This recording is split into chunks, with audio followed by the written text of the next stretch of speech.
여러분, 우리가 지난달에는 그 성경이 말하는 행복인 SGL의 행복에 대해서 한 달 동안 말씀을 들었습니다. 오늘부터 또 한 달 동안은 SGL의 축복을 받은 사람, 축복을 누린 사람에 대해서 한 번씩 한 사람씩 우리가 한번 묵상을 하려고 합니다. 오늘은 행복을 누린 사람, 사마리아 여인이라는 제목으로 말씀을 드리려고 합니다. 제가 성경 읽으면서 그 복음서를 보면 예수님께서 굉장히 의도적인 행동을 하시는 것을, 그 예수님의 행동을 보면 그게 이렇게 느껴져요. 굉장히 의도적으로 행동하시는 것을 봅니다. 그래서 그냥 그 하루 일과를 그냥 무조건 닥치는 대로 하시는 것이 아니고 뭔가 계획을 세우시고, 그리고 그 계획 속에는 우리가 상식적으로 생각하지 못하는 사람들, 그리고 또 우리라면 그렇게 하지 않을 거라고 생각하는 그런 사람들을 예수님께서 만나시고 사역하시는 것을 보게 됩니다. 그런데 예수님의 사역에는 항상 구약에서 말씀하고 있는 예수님의 그 사역으로 딱 그렇게 연결된다고도 말하고 제한이 된다고도 그렇게 이야기를 해요. 그래서 오늘 예수님께서 그 사마리아 여자를 만난 것이 구약에서 말씀하고 있는 특별한 한 메시지를 딱 연결하는 말씀이다 라고 하는 것을 제가 말씀을 드리려고 합니다. 이것은 그 예수님께서 그 특별한 어떤 그 구약의 메시지를 의식하시면서 행동하신 그것을 이제 성경이 말씀하고 있다, 이것을 제가 말씀드리려고 합니다. 제가 행복을 세상 사람들이 말하는 행복하고 성경이 말하는 행복은 개념이 다르다고 그랬습니다. 성경이 말하는 행복은 에시오르의 행복이라고 그랬죠. 그래서 에시오르의 행복은 복받음, 히브리어는 바라크라고 해요. 바라크, 히브리어 바라크가 복받음입니다.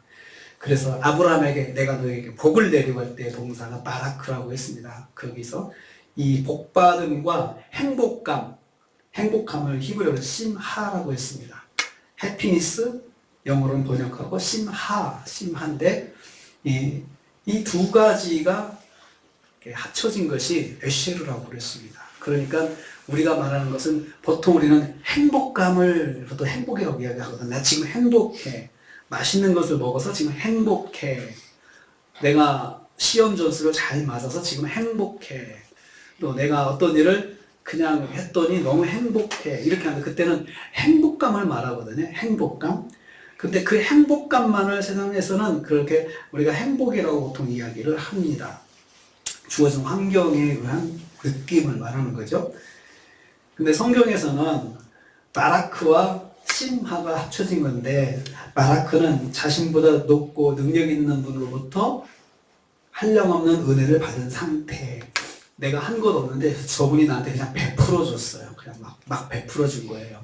내가 생각하지 못한 것까지도 다 베풀어 주신 거예요. 근데 나한테 그게 절대적으로 필요한 것이었는데 그것을 아무도 주려고 하지 않았는데 이분이 나한테 탁 준 거예요. 그것을 복받았다라고 이야기를 합니다. 그것을 바라크라고 합니다. 행복감은 복받았다는 것을 느끼고 내 마음에 기쁨이 넘치는 거예요. 평강이 넘치고. 그래서 그것을 합쳐서 성경은 에쉐르라고 표현을 합니다. 질문을 하겠습니다. 그러면 행복하려면 환경이 바뀌어야 할까요? 행복하려면 환경이 바뀌어야 돼. 내가 지금 행복하려면 나의 환경이 바뀌어야 돼. 내가 행복하려면. 우리 학교 다니는 친구들은 학교 다니는 것이 행복하지 않습니다. 그럼 학교를 안 다녀야 행복할까요? 공부하는 사람들 행복하지 않습니다. 잘하는 사람들은 행복하겠죠.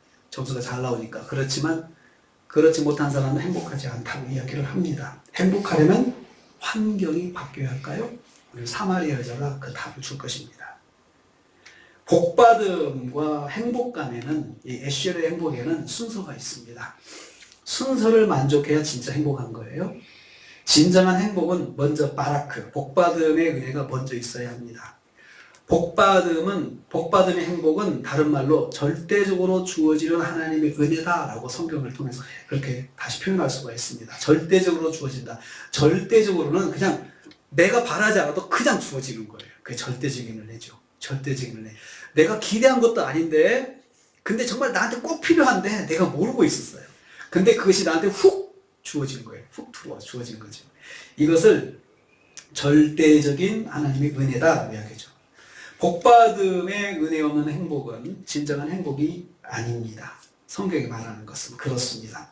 복받음의 행복에 대한 깨달음이 없이 단지 나 자신의 환경을 보면서 행복한 기쁨을 느끼는 것은 일시적인 행복에 불과한 것입니다. 세상에는 일시적인 행복이 참 많습니다. 일시적인 행복이 참 많아요. 뭔가를 성취했을 때 행복하죠. 일시적입니다. 계속 성취하지 않는 한 그 행복은 유지될 수가 없죠. 행복해서 성취해서 그 느꼈던 행복감 쭉 지속되기 위해서는 계속해서 노력을 해야 되는 거죠. 세상의 행복이죠. 오늘부터 우리는 진정한 행복의 조건인 복받음의 행복을 받은 사람들의 행복에 대해서 묵상하려고 합니다. 이 행복이 성경에서 성도인 우리에게 보장하는 복이라는 사실을 알아야 하기 때문입니다. 하나님께서 예수 그리스도를 통해서 보장해 주시는 복이 바로 오늘의 행복입니다. 이 보장의 은혜를 가장 잘 보여주는 말씀이 오늘 우리가 읽은 이사야서 42장 3절의 말씀이에요. 보장의 은혜. 그것이 이사야서 42장 3절입니다. 같이 읽겠습니다. 다시 같이 읽겠습니다. 시작. 상한 갈대를 꺾지 아니하며 꺼져가는 등불을 끄지 아니하며 진실로 저기를 시행할 것이다. 여러분 이 말씀은 꼭 여러분 암송하여 주십시오. 상한 갈대를 꺾지 아니하시고 꺼져가는 등불을 끄지 아니하신다. 이 두 표현이요. 상한 갈대 꺾어버리지 않고 꺼져가는 등불 마저 그냥 확 덮어서 끄지 않고 이 말씀입니다. 이 말씀은 비유적인 표현입니다. 바벨론에서 포로 생활 중인 이스라엘 백성에게 주어진 약속의 말씀입니다. 이스라엘 백성들이 멸망해가지고 바벨론으로 포로로 끌려갔습니다. 거의 2000km가 넘는 길을 사슬에 묶여가지고 손발에 사슬에 묶여가지고 질질 끌려갔습니다. 질질 끌려갔어요. 그 수많은 그 넓은 먼 길을 그 하루에 한 끼 밥도 줄까 말까 하면서 그냥 끌려갔습니다. 끌고 갔습니다. 끌고 가서 건강한 사람만 살아남아야 되고 그냥 병들고 약한 사람들은 중간에 가서 죽어라 이 말이에요. 죽어라. 그래서 끌고 가는 거예요. 질질 끌고 가는 거예요. 밥도 제대로 주지 않아요. 그래서 그 바벨론 땅에 도착했을 때 거기에 남은 사람들은 다 건강한 사람들만 살아남았습니다. 건강한 사람들 살아. 그래서 그곳에서 노예 생활을 잘 할 수 있는 사람들만 이제 생존해서 그곳에 살았는데 70년간 포로 생활을 했어요.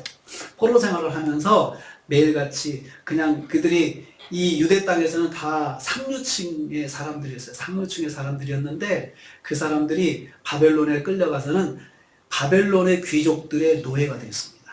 노예가 돼서 아침 새벽부터 저녁 늦게까지 그냥 일을 하는 그런 일로 전락을 하게 되었습니다. 그런 사람들에게 주시는 말씀이에요. 다 우리가 왜 이런 일을 당할까라고 했을 때 답은 다 가지고 있어요. 하나님 말씀 불순종해서 우리가 벌을 받은 거야. 이렇게도 생각을 했어요. 그리고 그렇다고 그럴 것이라는 말씀을 이미 선지자들을 통해서 전해졌기 때문에 다 알고 있어요. 우리가 왜 이 꼴이 되었는지 우리 죄 때문이야. 그러면서 좌절하는 거예요. 죄 때문인지 아는데 너무 비참한 거예요. 너무 비참한 거죠. 비참함 그리고 정신적으로는 항상 눌려 살아요. 언제 매맞을지 모르고 언제 죽을지 모르고 언제 그냥 저기 집안에는 개보다 못하게 그냥 죽임을 당할 수도 있기 때문에 항상 정신적으로 눌려있는 그 이스라엘 백성들에게 주시는 소망의 메시지가 바로 이 말씀입니다. 상한 갈대를 꺾지 아니하신다. 이스라엘 백성들이 이 말을 들었을 때 상한 갈대가 딱 나다라고 생각을 했을 거예요. 그렇지 않겠어요? 나야. 내가 상한 갈대야. 꺼져가는 심지, 꺼져가는 등불, 나야, 나. 이렇게 생각하도록 말씀이 주어졌습니다. 상한 갈대를 꺾지 아니하며 이 말씀. 상한 갈대라는 카네라 추추라는 히브리어는 이런 말이죠. 반쯤 부러진 상태의 갈대. 여러분, 갈대는 대가 중요하잖아요. 대가 속이 비어 있어가지고 딱 빳빳하게 써야 되는데 부러지면 이렇게 그냥 다 꺾여 있습니다. 꺾여 있는 거 그냥 누가 갖다 쓰겠어요? 꺾여진 거 그냥 밟아버리고 없애버리잖아요. 그게 바로 상한 갈대의 모습입니다. 당시 사람들에게 갈대는 익숙한 식물이었습니다. 유대인들은 요단강에 가면 요단강가에 갈대가 널려 있었어요. 그게 갈대. 그리고 그들에게 갈대가 익숙했어요. 그리고 이집트에 가면 나일강 유역에 갈대가 널려 있어요. 여러분, 갈대상자라는 영화가 있잖아요. 갈대상자. 모세가 갈대로 상자를 만들어가지고 거기다 진흙을 발라가지고 이렇게 해서 띄워서 나일강에서 그 바로왕의 눈에 띄어가지고 바로왕 공주의 눈에 띄어서 살아났다. 그게 갈대 맞죠? 갈대가 아주 사람들에게 익숙한 식물입니다. 그리고 그들이 끌려간 바벨론의 유프라데스 강, 티그리스 강이 있는데 유프라데스 강가에도 수많은 갈대밭이 널려 있었어요. 수많은 갈대밭이 널려 있었어요. 그래서 그들이 하루의 일과를 마치고 그 유프라데스 강가에서 몸을 씻습니다. 몸을 씻어요. 몸을 씻으면서 그들이 보는 게 갈대예요. 갈대. 갈대밭의 옆에서 갈대를 꺾어서 몸을 씻기도 했겠죠. 그 갈대를 그들은 알고 있는데 그 갈대 중에 멀쩡한 갈대가 있고 꺾여진 갈대가 있는데 늘 그들은 꺾여진 갈대도 봤고 멀쩡한 갈대도 봤을 거예요. 그들은 그 말씀을 보면서 그래, 그 꺾여진 갈대, 나라도 쓸모가 없어가지고 그냥 밟아버릴 수 있는 갈대, 이 갈대를 그들은 이 말씀을 들으면서 연상을 했을 것입니다. 모두가 다 아는 상황이죠. 여기서 갈대는 비유적인 의미라고 했습니다. 육체적, 정신적으로 돌이킬 수 없을 만큼 큰 타격을 입은 사람의 상태를 갈대라고 이야기해요. 갈대. 꺾여진 갈대. 상한 갈대. 상한 갈대. 또 이거 영적으로 죄악으로 인해서 영원히 더러워진 인간의 상태를 상한 갈대라고 이렇게 비유적으로 표현했어요. 그러니까 그 이 말씀을 듣는 사람들은 당시 1차 독자인 유대인들은 이 말씀을 보면서 그 바벨론에서 이 말씀을 딱 봤을 때 나다 생각하고 내가 정말 죄로 인해서 이렇게 하나님께 징계를 받은 나의 상태를 상한 갈대라고 생각을 했습니다. 꺾는다, 꺾지 아니하신다. 꺾는다라고 하는 말은 샤바른데 완전히 박살내버린다는 뜻이에요. 그러니까 그냥 꺾여진 상태의 갈대를 그냥 밟아놓고 이 정도로 끝나는 게 아니고 박살을 내버리는 거예요. 이건 뭐죠? 갈대가 꺾여서 화가 난 거예요. 내가 갈대를 쓰고 싶었는데 갈대가 내가 쓰고 싶은 상태가 아니고 꺾여있는 상태, 쓸모없는 상태가 되니까 그냥 그걸 보면서 그냥 지나치는 게 아니라 화가 난 거예요. 쓸 게 하나도 없다. 화가 나가지고 그냥 완전히 박살내버린다는 뜻이죠. 사실 상한 갈대는 아무런 이용 가치가 없기 때문에 박살내버려도 전혀 아깝지가 않습니다. 그런데 상한 갈대일지라도 꺾지 아니하신다는 뉘앙스로 지금 말씀이 기록되고 있습니다. 여기서 중요한 것은 주어입니다. 누가 그렇게 행동하냐 이거예요. 누가 그렇게 하느냐. 우리말 성경에는 주어가 없어요. 그냥 바로 3절에 상한 갈대를 꺾지 아니하신다. 누가 없잖아요. 원어에는 있어요. 원래 원어에는 있어요. 여러분 히브리어 문장의 동사는 동사의 주어를 가지고 있고 뒤에 또 그 다른 그 격을 나타내는 그 또 전미어가 또 붙어요. 그래서 거기에 동사 자체에 주격인지 목적격인지 다 들어가 있어요. 그리고 주격이 들어가 있어요. 인칭 대명사로. 그래서 동사를 분석할 때 1인칭, 현재, 동사 이렇게 표현해요. 이건 현재이고 동사다. 1인칭이면 내가 동사하다 이렇게 돼요. 3인칭이다 그러면은 그가, 그녀가 뭐뭐하다 이렇게 번역을 보통 하거든요. 그런데 여기서는 인칭 대명사로 꺾지 않으신다 이렇게 표현을 했어요. 그러면 진짜 이 인칭 대명사가 지시하는 것은 앞에 문맥을 보면 나와요. 앞에 문맥을 1절에 보면 그 인칭 대명사의 진짜 실체 주인공이 나오면 1절을 보세요. 1절 이 42장 1절 42장 1절 시작. 내가 붙드는 나의 종 내 마음에 기뻐하는 자 곧 내가 택한 사람을 보라. 내가 나의 영을 그에게 주었은즉 그가 이방의 정의를 베풀리라. 계속 그가 이렇게 돼요. 그가 누구냐 하면은 나의 종 여호와의 종입니다. 내 마음에 기뻐하는 사람, 기뻐하는 자, 동격이죠. 나의 종인데 나의 종은 내 마음을 기쁘게 하는 자가 돼. 그러면 여러분 기쁘게 하려면 어떻게 해야 돼요? 그 주인의 뜻대로 행동해야 기쁘게 하는 거잖아요. 그래서 주인의 뜻에 만족하게 하는 자라고 했습니다. 또 그러면 내 택한 사람, 내가 택한 사람, 내가 택하서 세운 종이에요. 여호와께서 기쁜 마음으로 택하여 세우신 여호와의 종이십니다. 여호와의 종이 상한 갈대를 꺾지 아니하신다고 했습니다. 여기서 말씀하는 여호와의 종은 바로 예수 그리스도예요. 예수 그리스도예요. 이 말씀은 1차적으로 바벨론 포로 생활 중 유대인에게 주신 말씀이고 2차적으로는 영적인 의미로서 만민에게 구원으로 인도하실 예수 그리스도를 통한 구원의 은혜를 말하고 있는 거예요.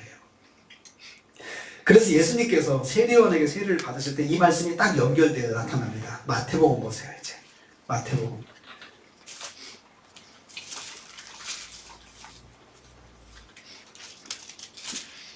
자, 마태복음 3장 16절 17절 3장 16절 17절이 42장 1절에서 나의 영을 그에게 주었다. 내 마음에 기뻐하는 자. 이 말씀이 딱 연결이 됩니다. 누구한테 연결되나 보세요. 내 마음에 기뻐하는 자.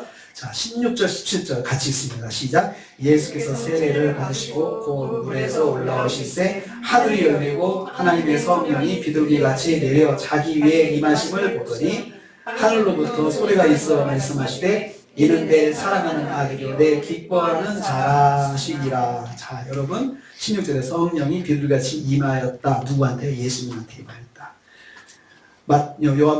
이사야 40장 1절 내가 나의 영을 그에게 주었다. 성령을 주셨다는 거잖아. 이 말씀은 연결이 되는 거죠.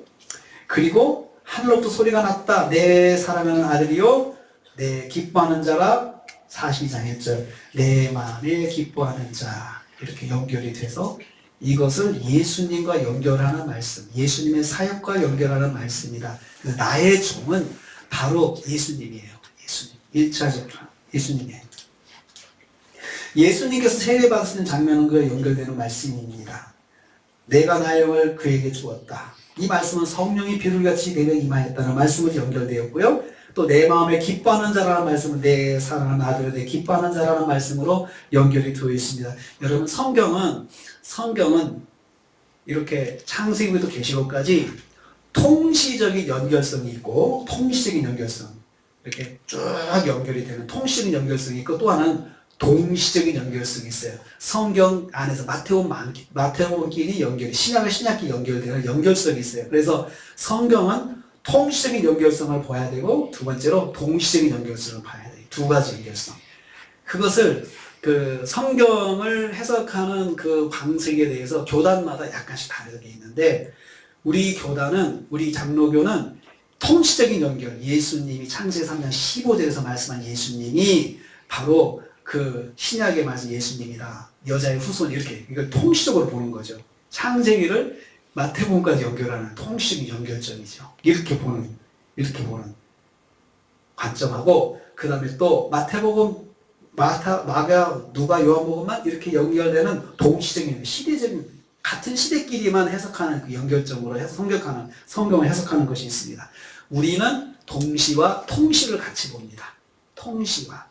그래서 이 동시적인 것을 싱크로라고 하고 통시적인 것을 디아크로 또 시대를 뚫어서 같이 본다라고 하죠. 그렇지만 어떤 교단은 동시적인 것 봐요. 그런데 이단들이 대부분이 동시적인 성경 해석을 해요. 이단들이 동시적인 해석. 그 시대별로만 성경 해석하고 전체적으로 연결하지 못하는 그런 것을 가지고 있습니다. 왜냐하면 통시적으로 연결하지 않으면 자기 교주를 그 메시아로 만들 수가 있기 때문에 그렇습니다. 자, 다시 말씀으로 돌아와서 예수님, 내 사랑하는 아들이요 내 기뻐하는 자라. 이 말씀과 연결돼서 바로 이 말씀이 예수 그리스도를 말씀하는 거구나 라고 이렇게 연결을 하고 있습니다. 여호와의 종은 상한 갈대를 꺾지 않는다. 그리고 꺼져가는 심지를 끄지 않으신다 라고 했어요. 꺼져가는 등불을 끄지 않는다. 꺼져가는 등불. 이 말은 꺼져간다는 말은 희미한 심지, 연기나는 심지를 말합니다. 그러니까 여러분 등불을 본 적 있어요? 등불을 본 적이 있으니까 그 용재랑은 등불을 봤는지 모르겠어요. 시골에서 등불, 촛불은 많이 봤지만 그 기름 넣어서 피는 등불을 못 봤을 거예요. 이게 기름이 떨어지면은 불이 희미해져요. 희미해져가지고 나중에 불꽃이 거의 죽어요. 죽어. 가지고 있나 없나 모를 정도로 희미해져요. 그리고 꺼질 때쯤 연기가 나기 시작해요. 그러면 이건 못 쓰겠다 하고는 되게 딱 덮어버려. 뚜껑을 덮으면 꺼져버려요. 그러니까 쓸모없다는 거지. 이제 쓸모가 없어 라고 덮어버려요. 그게 바로 꺼져가는 등불을 끈다는 의미예요. 꺼져가는 등불을. 그런데 그 하나님께서 예수님께서 이제 예수님이 여호와의 종이라고 그랬죠. 예수님은 꺼져가는 등불이라도 끄지 않으신대요. 그래서 공동 번역은 이렇게 번역을 했어요. 심지가 깜빡거린다 해서 등불을 꺼버리지 아니하고. 그러니까 심지가 깜빡한다고 해서 그냥 끄지 아니한다. 여호와의 종은 꺼져서 연기가 나는 상태의 등불도 끄지 않는다, 그런 뜻입니다. 세상 모든 사람들이 필요 없다고 꺼서 내버릴지라도 여호와의 종은 이러한 상태의 등불을 소중히 여기신다는 말씀입니다. 여호와의 종은 어떤 사람도 거부하지 않고 자비와 사랑으로 용납해 주심을 보여주시는 말씀입니다. 그럼 이 말씀 가지고 예수님 사역을 한번 연상해 보세요. 예수님이 딱 그렇게 하지 않으셨어요? 사람들이 포기한 사람들, 세상 사람들이 욕하는 사람들, 이런 사람들 상한 갈 때 꺼져가는 등불 같은 사람들이에요. 이런 사람들을 예수님이 의도적으로 찾아가세요. 예수님은 그런 사람들을 만나신단 말이에요. 찾아가서 만나주세요. 그것을 이렇게 보면서 왜 그렇게 하셨을까라고 질문이 생기거든요. 말씀이 읽다 보면은. 그게 바로 여기 이사야서 42장 3절에 있는 말씀에 여호와의 종의 모습이 그럴 것이다 라고 말씀하신 것을 그대로 이루시는 거예요. 예수님께서. 그대로. 하나님께서 그렇게 여호와의 종으로서 그렇게 살아야 된다라고 하나님께서 그렇게 말씀하신 것을 예수님께서 그대로 순종하신 것이에요. 그래서 세리와 죄인을 만난다고 사람들이 막 비난했어요. 바리새인들이 비난했어요. 저런 더러운 것들을 만나서 밥이나 먹고 그런다고 비난했어요. 그런데 예수님께서 그런 거 아랑곳하지 않고 만나셨어요. 자, 여러분, 교회가 무엇입니까? 교회는 하나님 말씀대로 살아가는 것이 교회입니다. 그래서 교회가 참 어려운 게 뭐냐면 요즘같이 사람을 가르고 편을 가를 때 교회는 편을 가르면 안 된다는 거예요. 교회는 편을 가르면 안 돼요. 우리가 편을 가를 때 보면은 내 편이 아니면 완전 저쪽은 상한 갈 때 취급하거든요. 꺼져가는 등불 취급하거든요. 그런데 예수님은 어떻게 하셨느냐?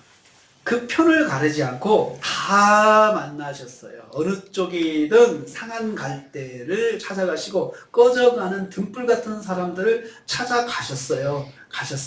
그게 예수님의 사역입니다. 여호와의 종 예수 그리스도는 세상의 상한 갈대 같은 영혼들을 꺾지 않고 구원하시기 위해서 오실 것을 예언하는 말씀입니다.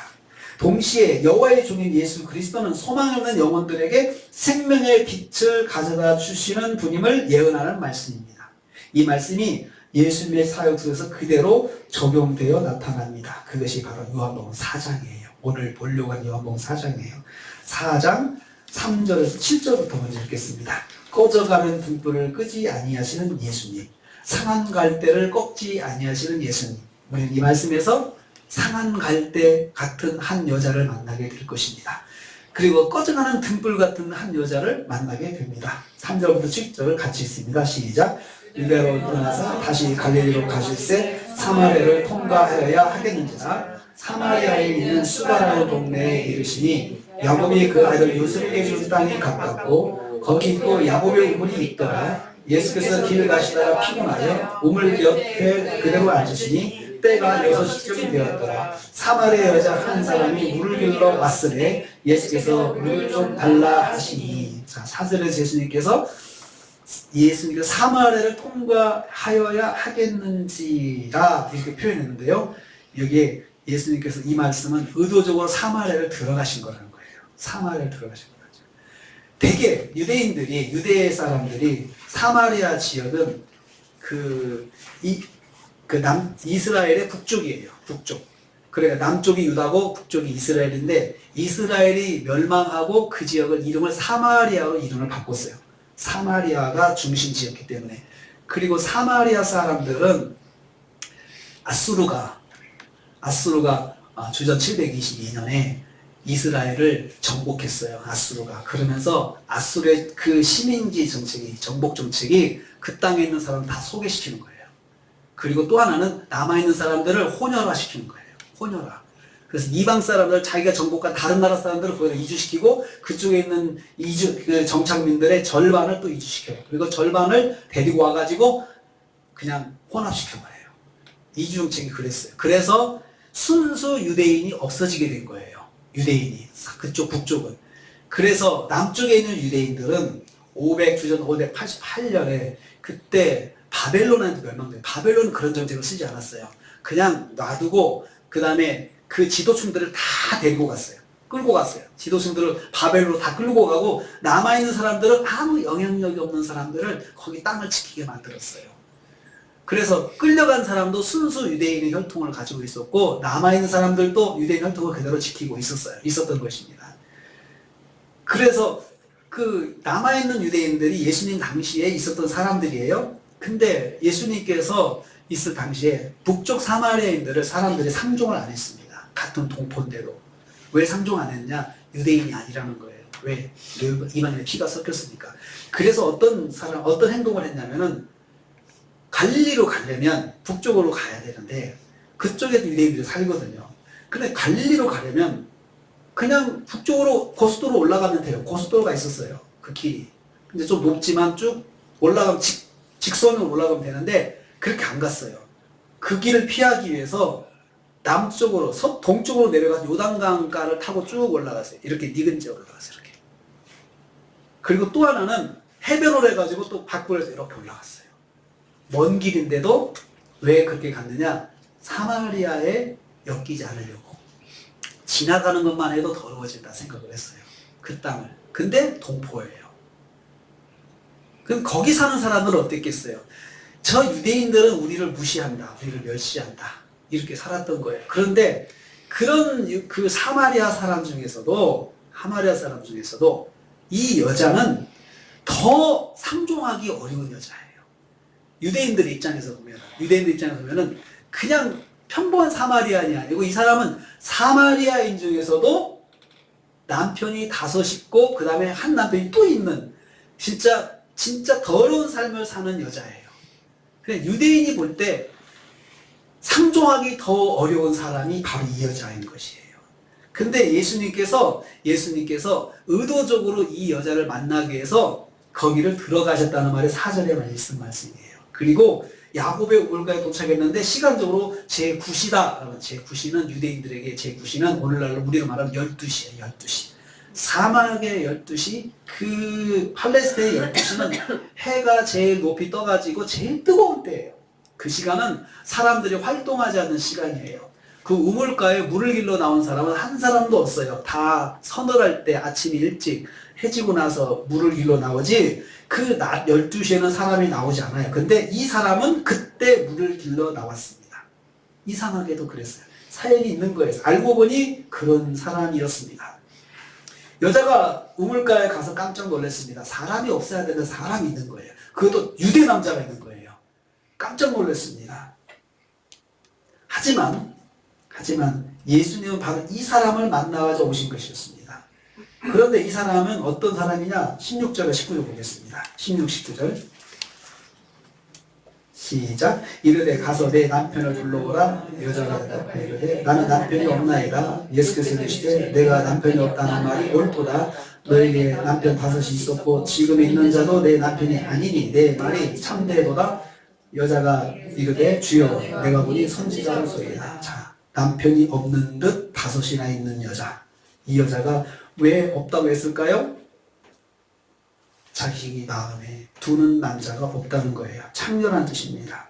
동네 사람들이 다 그녀를 그렇게 보았을 것입니다. 하지만 이 여자도 그런 삶을 그만둘 수 없었습니다. 생활에 갈 수 없었기 때문에. 그래서 그 여자는 사람들로부터 무시와 멸시를 받고 살면서도 그 삶을 포기할 수 없었습니다. 운명인 것입니다.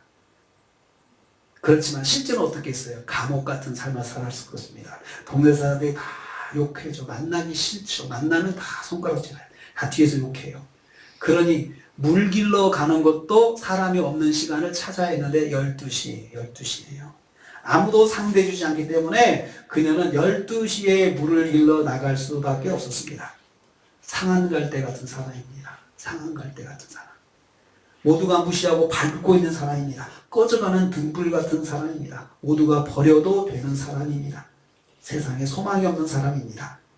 여자가 우물가에 나오지 않고는 살고 싶은 마음이 간절했습니다. 나오지 않고. 참 저기를 안 가고 살 수 없을까? 근데 물이 떨어지면 물이 거기밖에 없으니까 그 공동 우물가로 갈 수밖에 없는 거예요. 15절 말씀 보세요. 여자가 이르되 주여 그런 물을 내게 주사 목마르지도 않고 그 다음에 여기 물 기르러 오지도 않게 하옵소서. 여자의 마음이 여기 딱 담겨 있어요. 물을 기르러 안 갈 수 없을까? 왜요? 가면 사람들을 만나니까. 아무도 자기를 반겨주는 사람이 없고 다 만나면 인상 쓰고 돌아가고 그리고 욕하는 사람들. 이런 사람들. 그런 물이 있다면 예수님께 말합니다. 그런 물이 있다면 나도 좀 주십시오. 그래서 나도 좀 마시고 물을 기르러 나오지도 않게 할 수 있도록 좀 만들어 주십시오. 물 길러 가는 것은 생존을 위한 필수 불가결한 행동이었을 것입니다. 살기 위한 방식이 남편 5명을 두는 것이었고 살기 위해서 우물로 가야 하는 것이었습니다. 딱 정말 싫은 것. 남편 5이라고 하는 것, 그거 정말 자기가 싫은 거지만 어쩔 수 없어요. 삶의 방식이에요. 살기 위해서는 자기가 여자로서 그 속에 살기 위해서는 남자의 도움을 받을 수밖에 없는 거예요. 그리고 살기 위해서는 물을 길러 가지 않으면 안 되는 것이에요. 잘못된 것을 알지만 끊을 수 없는 운명적인 삶. 만날수록 상처받는 줄 알지만 살기 위해서는 피할 수 없는 삶을 사는 사람. 그래서 사람들이 이 사람을 밟았습니다. 밟힐 만한 이유가 있었기 때문입니다. 밟힐 만한 이유가 있어 밟히며 사는 사람이 상한갈대입니다. 이유가 있어 소망이 없는 삶을 사는 사람, 꺼져가는 등불 같은 사람입니다. 여기서부터 자신의 삶을 다시 세워야 할지, 어디서부터 세워야 할지 모르는 사람입니다. 세울 가치가 있는지도 모르는 사람일 것입니다. 여러분, 그런 사람 우리 주변에도 있을 것입니다. 다 그 사람 무시하고 멸시하고 만나지 말라고 하죠. 여러분 어렸을 때 동네에서 누구네하고 놀지 마라 이런 이야기들을 어른들이 하는 사람 어른들이 종종 했었어요.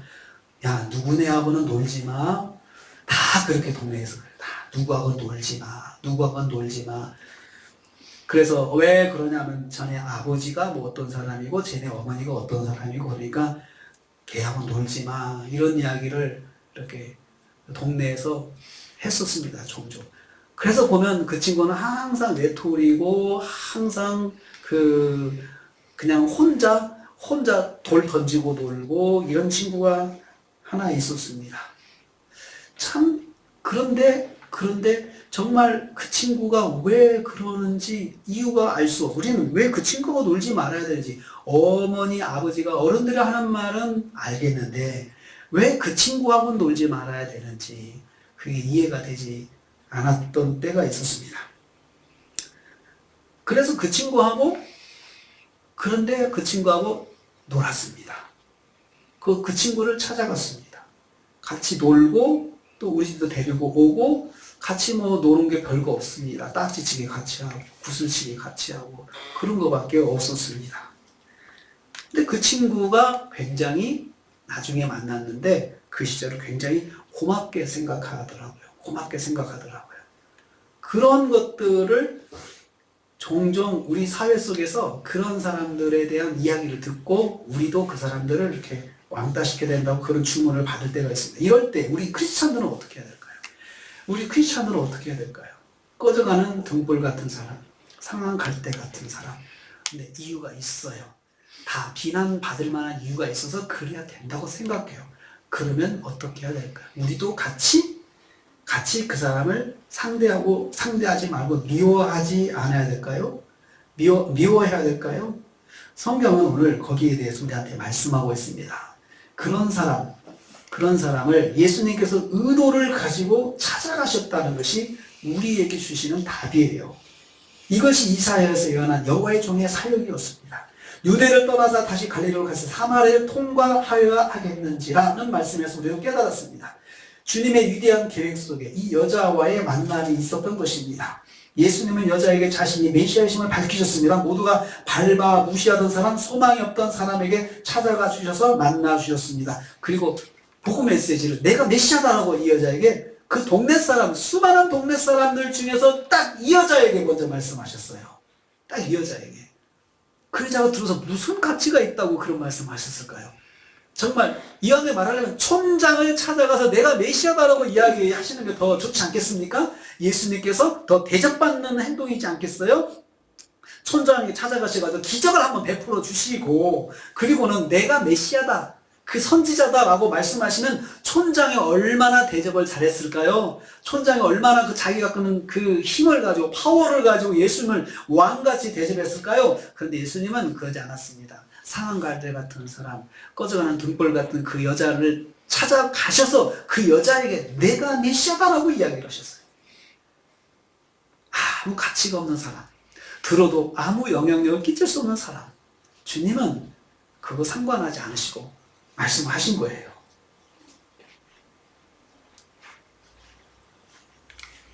(25절) 26절 말씀 있습니다. 시작. 여자가 이르되 메시아 곧 그리스도라는 이가 오실 줄을 내가 아노니 그가 오시면 모든 것을 우리에게 알려주시리라. 예수께서 이르시되 내가 말하는 그가 내가 그니라 하십니다. 여자는 막연하지만 메시아 그리스도에서 알고 있었습니다. 메시아에 대한 소망을 가지고 있었던 것입니다. 그분이 오시면 예배하는 자가 영과 진리로 예배할 것을 알고 있었고 기대하고 있었어요. 여자에게 한 가지 소망은 예배였어요. 예배. 자기가 정말 상한 갈대 같고 꺼져가는 등불 같은 사람이지만 그래도 내 마음속에 예배를 사모하고 있었던 거예요. 예배를. 정말 예배를 잘 드리고 싶은데 헷갈리는 거예요. 사마리아에서 드려야 진짜 예배다, 예루살렘에서 드려야 진짜 예배다, 자꾸 여기서 드리는 게 진짜다, 저기서 드리는 게 진짜다, 왔다 갔다 그냥 막 논쟁을 하고 아주 그냥 그 사람들끼리 서로 갈등하는 것을 보면서 자기도 어쩔 줄을 모르는 거예요. 어디에 낄 수도 없고 어떻게 해야 될지 모르고 결론을 내리지 못해서 마음속에 생각하는 걸 예수님께 말씀드리는 거죠. 그때 예수님께서 예배에 대해서 말씀하시고 내가 그리스도라고 말씀하셨어요. 여자를 만나신 목적이 이거였습니다. 예수님이 그리스도인 것을 알려주시고 그 여자에게 여자를 살게 하는 것이었습니다. 상한 갈대를 붙잡아 주시는 것이었습니다. 꺼져가는 등불에게 희망의 빛을 주시는 것이었습니다. 사랑하는 성도님들, 오늘 사마리아 여자는 절대적인 하나님의 은혜를 입은 사람이라 할 수 있습니다. 이 여자는 메시아이신 예수님을 만나는 일을 기대하지 않았습니다. 메시아이신 예수님을 만나는 일을 계획했던 것도 아니었습니다. 이 여자는 예수님을 전혀 모르고 있었습니다. 그런데 예수님께서 먼저 찾아가셨습니다. 그 여자가 잘 가는 현장으로 예수님께서 찾아가셨습니다. 그리고 그 사람에게 먼저 말씀하셨습니다. 하나님의 절대적인 은혜는 바로 이런 것입니다. 하나님을 모르는 사람에게도 주시는 은혜예요. 여러분, 하나님을 모른다고 하나님에 대해서 말씀 안 하시는 게 아니에요. 모르는 사람도 찾아가셔서 말씀해 주시는 것이죠. 이게 절대적인 은혜입니다. 하나님 믿지 않는 사람에게도 주시는 은혜. 믿지 않는다고 너는 딱 제해버리고 하나님께서 말씀하시지 않고 그러지 않습니다. 그런 사람에게도 가셔서 말씀하십니다. 하나님이 인정하지 않는 사람에게도 주시는 은혜입니다. 하나님을 멸시하는 사람에게도 주시는 은혜입니다. 이것을 하나님의 절대적인 은혜라고 말합니다. 아무것도 한 것 없이 받은 은혜입니다. 신앙생활에 이런 절대적인 은혜가 있습니다. 그래서 이 사마리아 여자는 행복한 사람이 되었습니다. 이 여자의 행복의 증거가 이어지는 삶에서 보여지고 있습니다. 여러분, 하나님의 절대적인 은혜는 나는 기대하지 않았고 바라지 않는데 내게 훅 주시는 거예요. 그리고서 받고 보니 깨달아진 거예요. 이게 하나님의 절대적인 은혜입니다. 28절 30절 보십시오. 이 여자의 행복이 여기 보여집니다. 28절 30절 같이 있습니다. 시작. 여자가 물동이를 버려두고 동네로 들어가서 사람들에게 이르되 내가 행한 모든 일을 내게 말한 사람을 모아서 보라. 이는 그리스도가 아니냐 하니 그들이 동네에서 나와 예수께로 나오더라. 자, 여러분, 상한 갈대 같았던 사마리아 여자, 꺼져가는 등불 같았던 사마리아 여자가 살아났습니다. 여자는 물동이를 던져두고 자기 동네로 들어갔습니다. 자기를 피했던, 자신이 피했던 사람들 찾아다녔어요. 그 지긋지긋했던 사람들, 나만 보면 욕했던 사람들, 나만 보면 돌아갔던 사람들, 자신을 멸시하고 조롱했던 사람들 찾아다녔습니다. 동네로 들어가서 사람들에게 말하되 사람들 찾아갔습니다. 그들에게 예수님이 메시아, 그리스도라고 전하고 다녔습니다. 이런 그리스도가 아니냐 했습니다. 사람들에게도 자신이 경험했던 은혜를 전하는 사람이 되었던 것입니다. 사람들을 기억고 예수님께로 인도하였습니다. 계속해서 39절 42절 보십시오. 자, 이제 사람들이 30절에 예수께로 나왔다 그랬죠. 나왔다. 누구 때문에 나왔습니까? 이 여자 때문에 나왔습니다. 그리고 39절부터 42절 같이 있습니다. 시작. 여자의 말이 내가 이 모든 것을 그가 내게 말하였다 증언하므로 그 동네 중 많은 사마리아인이 예수를 믿는지라. 사마리아인들이 예수께 와서 자기들과 함께 유하시기를 청하니 거기서 이들을 유하심에 예수의 말씀으로 말미암아 믿는 자가 더욱 많아. 그 여자에게 말하되 이제 우리가 믿는 것은 내 말로 인함이 아니니 이는 우리가 친히 듣고 그가 참으로 세상의 구주신 줄 알미라 하였더라. 자, 여러분, 여자의 인도함을 받은 동네 사람들이 많은 사마리아인 예수를 믿게 되었다라고 했습니다. 이 부분에서 좀 한 가지 우리가 느낄 것 뭐냐면 이 여자하고 동네 사람이 대화하는 관계가 되었다는 거죠. 대화하는 관계가 되었다는 거죠. 그런데 여러분, 이 대화하는 관계로 되기 위해서 동네 사람들이 변했습니까? 안 변했습니다. 여자의 환경이 변했습니까? 안 변했습니다. 똑같아요. 똑같은데 뭐가 한 가지 변한 게 있습니까? 이 여자가 예수님을 만난 거예요. 정확하게 말하면 예수님께서 그 여자를 찾아가 만나주신 거예요. 만나주시고 예수님이 그 여자에게 내가 그리스도이라고 하는 사실을 가르쳐 주셨어요. 알려주셔서 내가 그다라고 말씀하니까 이 여자가 그 말을 듣고 딱 믿음이 온 거예요. 그래가지고는 자기가 자기를 묻고 있는 사실을 끊어버린 거예요. 동네로 들어갔어요. 사람들 피해서 12시에 우물에 나왔던 여자가 사람들이 쉬고 있는 그 대낮에 문을 두들겨 가면서 사람들을 찾아다니기 시작했어요.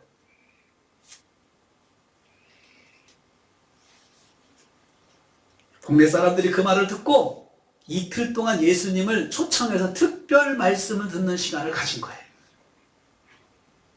누구 때문에 그랬어요? 이 여자 때문에 그랬어요. 이 여자 때문에. 이 여자의 행복이 어디서 느껴집니다. 전에는 사람들 때문에 불행했어요. 원인은 나 때문이지만 사람들이 그렇게 대하는 것 때문에 행복하지 않았어요. 절망적이었어요.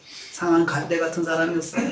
꺼져가는 등불 같은 사람이었어요. 인생에 소망이 없었어요. 그런데 예수님 만나고 나서 예수님 그 사람을 찾아가서 하나님께 주시는 절대적인 은혜를 받고 나서 깨닫고 보니 이게 아니에요. 내가 이것을 전해야 되겠다 생각해 사람들을 찾아가서 만나게 되었습니다. 말씀을 들은 사람들은 예수님이 참으로 세상의 참 구주신 줄 알았다고 고백했습니다. 이 여자 덕분입니다. 이 여자는 사람들에게 예수님을 전하는 사람이 되었습니다. 예수님께서 전하라고도 말씀한 것도 아니에요. 자기가 스스로 알아서 한 거예요. 이것은 행복이라 생각해요. 이 여자에게 행복이 회복되니까 자기가 무엇을 해야 될지 생각을 해보는 거예요. 전에는 장애물이 됐던 사람은 아무것도 아니에요. 이제는 아무것도 아니에요. 그것이 문제가 아니에요. 행복은 하나님의 절대 은혜를 받은 체험에서 시작하는 것입니다. 행복한 사람은 먼저 하나님의 절대 은혜 체험이 있는 사람입니다. 이 여자는 동네 사람들이 이 사람을 대하는 태도가 변해서 찾아간 것이 아니었습니다. 사람들은 여전하지만 이 사람이 변했습니다. 예수님을 만난 후에 변했습니다. 예수님의 절대적인 은혜를 경험하고 변했습니다. 행복한 사람이 되었습니다. 자신이 받은 은혜를 사람들에게 전하는 사람이 되었습니다. 영적인 눈을 떠보니 진정으로 상한 갈 때는 자신이 아니라 동네 사람이라는 사실을 보게 되었습니다. 그래서 그들에게 예수님의 하나님의 특별한 은혜인 예수 그리스도를 전하게 되었습니다. 하나님의 절대 은혜를 입은 행복한 사람은 행복을 전하는 사람이 됩니다.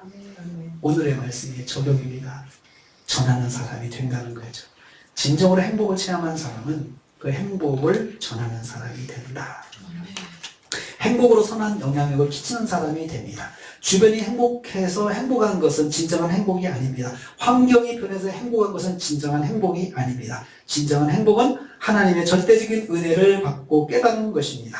하나님의 구원의 은혜를 깨닫는 것입니다. 하나님의 절대적인 은혜를 깨달으면 세상이 달라 보입니다. 우리 그런 관점 많이 봅니다. 세상이 달라지더라. 내가 내게 보는 것이 평소에 봤던 것이 달라지더라.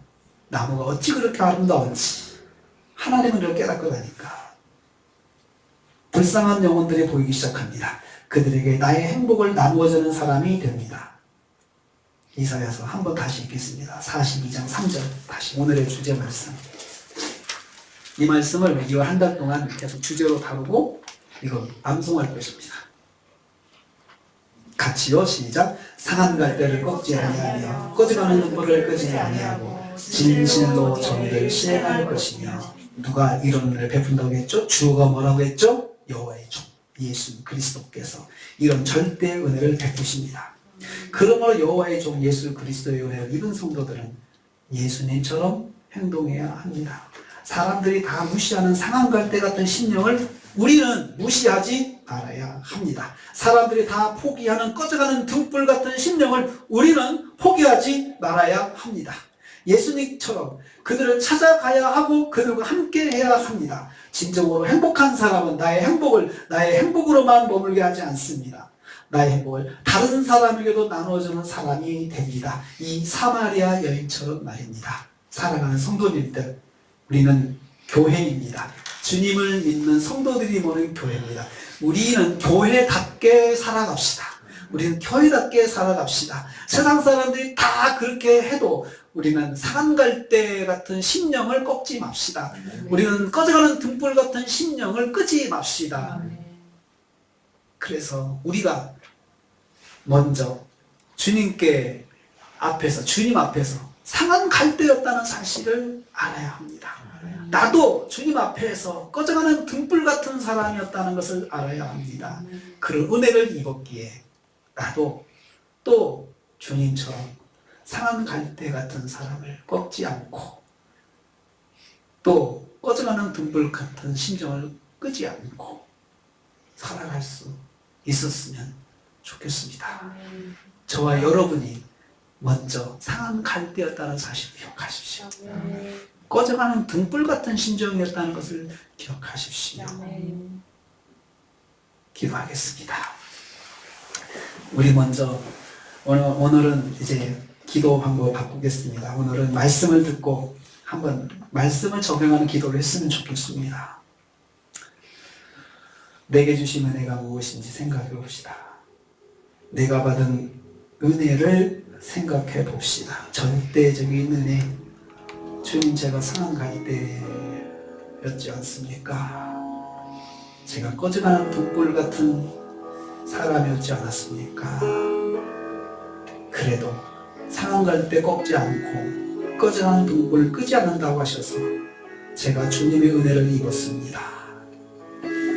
사마리아 여인처럼 소망이 없는 그런 사람에게도 주님이 빛이 되어 주셨고 주님께서 붙잡아 주셨습니다.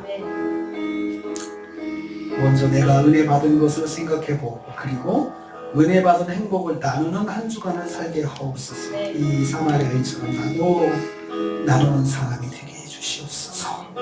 우리 같이 한번 기도하시겠습니다. 성령께서 생각하시는 대로 기도하시길 바라겠습니다. 하나님, 제게 주신 은혜가 무엇인지 생각해 봅니다. 내가 받은 은혜가 무엇인지 생각해 봅니다. 주님, 상한 갈대 같은 저를 붙잡아주시고 꺾지 않으시고 붙잡아주시는 은혜를 감사합니다. 꺼져가는 등불 같은 심령을 주께서 끄지 않고 붙잡아주시는 것을 감사합니다. 아버지 하나님, 제게 받은 은혜 사마리아 여인처럼 전하는 삶을 살게 해주시옵소서. 저도 주변에 있는 상한 갈대 같은 심정을 밟지 않게 하여 주시옵소서. 꺼져가는 등불 같은 심정 꺾이지 않게 하여 주시옵소서. 최소한 아버지 하나님 밟지는 않고 꺾지는 않고 살게 하시고 적극적으로 도와주는 삶을 살 수 있도록 힘과 용기를 더하여 주시옵소서.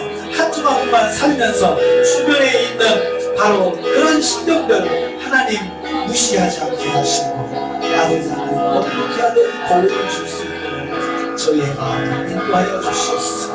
이 민족이 상한 갈대 같은 민족이 되었습니다. 꺼져가는 심지 같은 신분들 같은 민족이 되었습니다. 아버지 하나님 민족 가운데 소망을 주시고 아버지 민족이 다시 살아나시고 아버지 하나님 도와주시옵소서. 아버지 하나님의 성도들 한 주간의 삶 가운데 하나님의 행복, 하나님께 받은 행복을 전하고 나누는 삶을 살게 하여 주시옵소서. 주님, 오늘은 상한갈대 같은 심령, 꺼져가는 둥글 같은 심령을 행복하게 만들어주신 하나님의 절대 은혜를 말씀해 주셨습니다. 주님께서 그렇게 행하신 것을 보여주셨습니다. 이것이 하나님의 은혜임을 깨닫는 것이 행복이라 하셨습니다. 상한갈대와 꺼져가는 둥글 같은 심령을 찾아오신 주님께 감사드립니다. 이것이 행복인 것을 알게 하시니 감사합니다. 우리가 진정한 행복을 깨닫고 행복을 전하는 사람이 되게 하옵소서. 예수님의 이름으로 기도하옵나이다. 아멘.